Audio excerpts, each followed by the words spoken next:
think of you in my moments of sadness. I think of you in my moments of sadness. I think of you in my moments of sadness. And nobody ever asked us how we felt. It's just the crack and the smack of that leather belt. You're going nowhere, son. You're a waste of space from that blood red, blood pressured, horrible face. And that place was where we first met, when our mums got off and left us in the room where we cried. And the first thing we said was, can we go home? It was the 1st of the 9th, 1975. It was the first day of the next 12 years, and we really didn't think we'd get through. And if we take off the time you'd spend in Borstal, it'd be 9.5 years for you. The first few years were positive, the audible learning to adjust to regimes, a shock to the system and a smack round the face, consumed by hordes of unperceived screams. And our teacher looked like Lindsay Wagner, the caretaker dressed like the Fonz. There were jigsaws and games and plastic toy trains. They weren't Alby, just shit push-along ones. Progressing to carving our names on the desk and laughing at me Simpsons too sharp. We both took a board rubber to the side of the head, but we just thought that was alright. See, we just knew that's just the way it was. We didn't whinge, tell tales or complain, and none of it was any different for any other kid on the estate from where we came. With fingers forever pushed against lips and some that just sent us insane, and lines of I will behave and not be disruptive were wrote down and repeated again and again and again, to the point where it drove us mental, drove us to the point of despair. But I soldiered on, always sawing the line I had to. You didn't. You thought nobody cared, and as boys we were thrust into sudden adolescence, and your antics never failed to impress, and each year that passed in each different class your presence became less and less. When them teachers won't talk about where you were or why you weren't sat by my side, it was almost as though you never existed, or almost as if you died.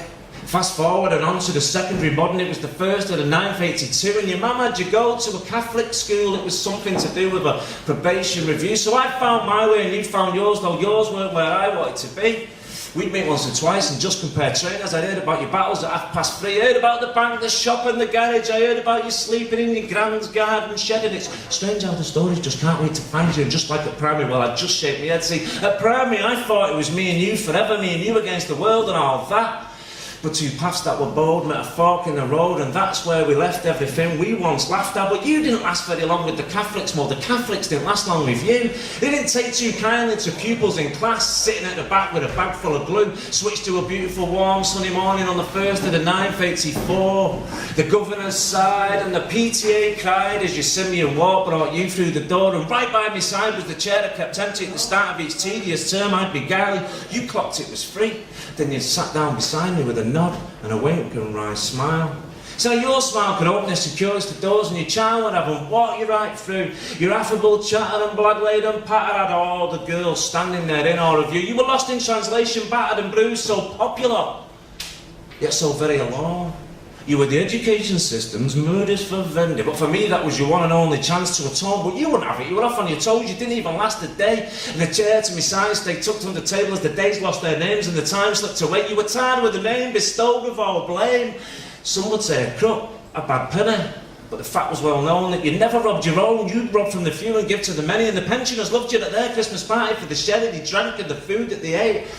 And I'm not saying you were some kind of hero, you were stupid and foolish, but you were my best mate. And your mum told my mum you were on a YTS, and I heard you only lasted 4 days. I heard the foreman said dig, and you said, what? For 27 quid? And you chased him around the site with your spade. Adidas, Dublin, Munchen, Barrington, Squash, Trim, Trab and Forest Hills. You had them all and more besides, long before those horrible pills, long before the warehouse parties in Blackburn, Cole and Munros, way before the techno lines, that crack and that smack and that shit up your nose. This beautiful kid was so cool and so clever, was wrapped in an erratic and nebulous world, a world so obscure those inside don't even know it.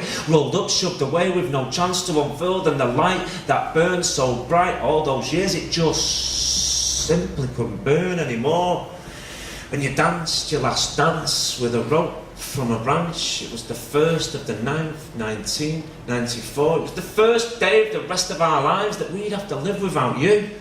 And I'd sit and ponder the heavenly kingdoms where hopefully you had arrived and checked into. Maybe you were organising pensioners' parties and smoking your fags with a pipe in or brew, but then I don't believe in celestial bliss, and come to think of it, neither did you.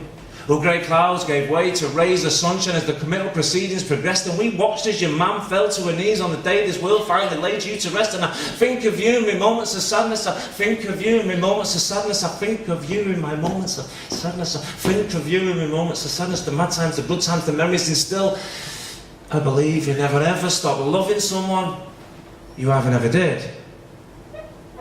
Oh, you always will. Cheers.